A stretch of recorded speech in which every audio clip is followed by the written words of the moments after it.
Hi, I'm Mark Lebwohl. I'm Dean for Clinical Therapeutics at the Icahn School of Medicine at Mount Sinai in New York City and Chairman Emeritus of the Kimberly and Eric J. Waldman Department of Dermatology at Mount Sinai.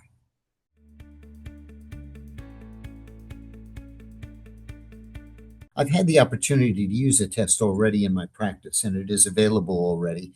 And we end up seeing a tremendous number of patients with eczema. In fact, it seems that since the introduction of all of these new drugs for atopic dermatitis and the ads on TV and everything that goes with it, atopic dermatitis has inundated our practices. Patients finally realize that there is something that really works.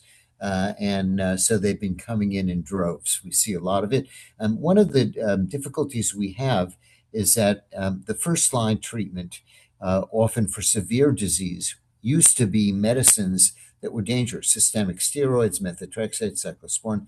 Now, suddenly we have biologics, the first one being dupilumab. Since then, we've had tralokinumab, lebrikizumab, and nemolizumab, and they are quite safe medications, but they are given by injection.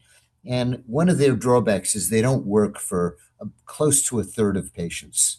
They don't work adequately well.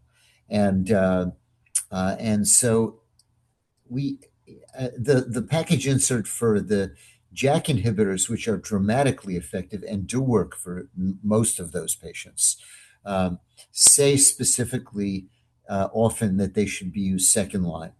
And probably the reason for that is that they have boxed warnings for a number of side effects. And it turns out many of those side effects we simply don't see.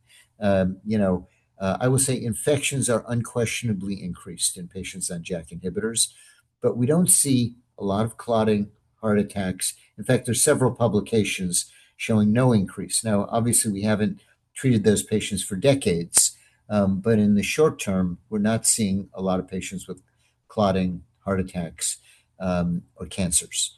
The infections we do see, and those clearly are increased. So their package inserts say they should be used second line after and it doesn't say specifically after what drugs. So if a patient uses systemic steroids, and that's not a good treatment for atopic dermatitis. In fact, systemic steroids, methotrexate, cyclosporin, azathioprine are much more dangerous than JAK inhibitors. But if they failed any of those, they then qualify to go on JAK inhibitors. Many of us are using biologics first, and we do that, but there is that third of patients for whom it's not going to work. The patients are miserable. The expense is extraordinary. The time lost from work and life is extraordinary when we do have these drugs that work substantially better.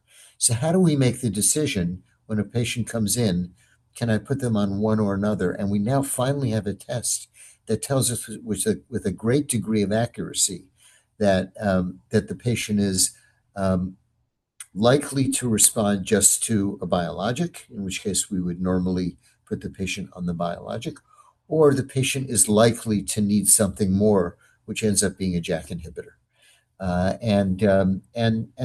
The test is really practice changing. It lets us identify the patients who are going to need the JAK inhibitor without having to go through those months of kind of getting a little bit better, but not better enough. And that's how it's impacted my practice.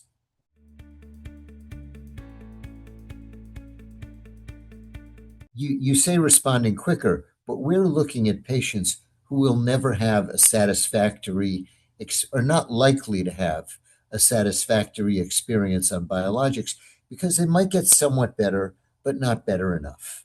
Or they'll have good days and then they'll go back and have bad days. And so those are the patients who we struggle with in our practice.